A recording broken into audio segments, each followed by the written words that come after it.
केंद्रीय मंत्री अश्विनी वैष्णव इस वक्त प्रेस ब्रीफिंग कर रहे हैं, आपको सुनवाते हैं। ये अच्छा एक डेवलपमेंट जॉइंट हो रहा है, उसके लिए ये प्रोजेक्ट लिया गया है। कटक भुवनेश्वर दोनों ही आप देखोगे, कोलकाता से चेन्नई का जो NH-16 है, इसके ऊपर दोनों अवस्थित है उड़ीसा में। गोल्डन क्वाड्रिलेटरल का जो NH-16 का हिस्सा कटक और भुवनेश्वर के बीच में से निकलता है। ऑब्वियसली वहाँ पे काफ़ी कंजेशन है, तो लंबे टाइम से एक डिमांड थी कि इसकी एक रिंग रोड बने, जिससे कि ट्रैफिक का फ्लो एक अलग तरीके से ठीक से हो। तो ये प्लानिंग की गई है। NH-16 आप देखेंगे ऊपर पानीकोयली, चंडीखोल, चौद्वार, कटक, भुवनेश्वर, खुर्दा और नीचे टांगी की तरफ टुवर्ड्स चेन्नई और टुवर्ड्स कोलकाता ऊपर की तरफ। बीच में महानदी आपको दिखाई देगी, बहुत ही प्रसिद्ध नदियों में से एक है महानदी।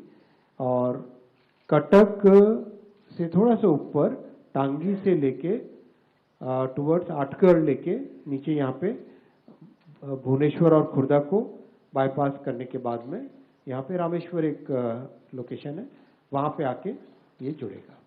तो एक तरीके से पूरा इसका ये रिंग रोड बना, बहुत ही इम्पोर्टेंट प्रोजेक्ट है। और प्रधानमंत्री जी का जो पूर्वोदय का विजन है कि पूर्वी भारत में अवस्थित हमारे जितने राज्य हैं उन सब के डेवलपमेंट के, उनके विकास के लिए लगातार जो प्रयासरत हमारे प्रधानमंत्री जी रहते हैं, उसी विजन का ये प्रोजेक्ट भी एक हिस्सा है। बहुत इम्पोर्टेंट प्रोजेक्ट है और हाईली मॉडर्न तरीके से बनाया जाएगा।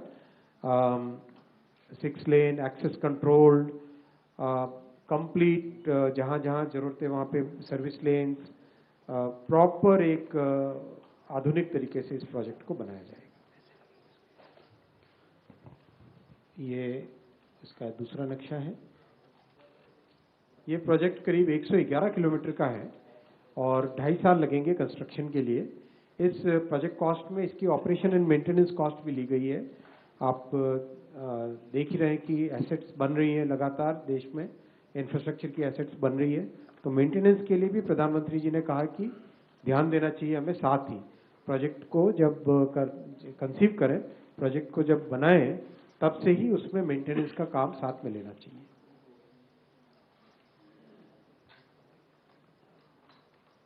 ओवरऑल साथियों, हमारे देश की नींव को मजबूत बनने के लिए, विकसित भारत की नींव रखने के लिए और हमारे मिडिल क्लासेस और युवाओं के लिए नई अपॉर्चुनिटीज क्रिएट करने के लिए, आपने देखा इस ऐतिहासिक तीसरी टर्म में प्रधानमंत्री जी ने करीब 10,74,000 करोड़ रुपए के इंफ्रास्ट्रक्चर प्रोजेक्ट्स अप्रूव करवाए हैं।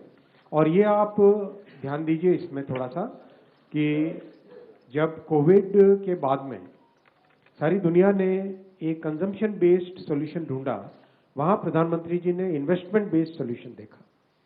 इस इन्वेस्टमेंट बेस्ड सॉल्यूशन के कारण आज जहां विश्व में एक अनिश्चितता है, वहां भारत में एक हाई ग्रोथ और 18 साल के बाद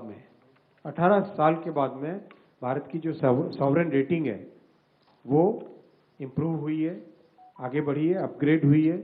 और आप देखिए भारत की अर्थव्यवस्था कितनी लाइव और कितनी एजाइल है, कितनी आगे बढ़ रही है, ये इसका सबूत है। और इसके पीछे इंफ्रास्ट्रक्चर, इन्वेस्टमेंट, रिफॉर्म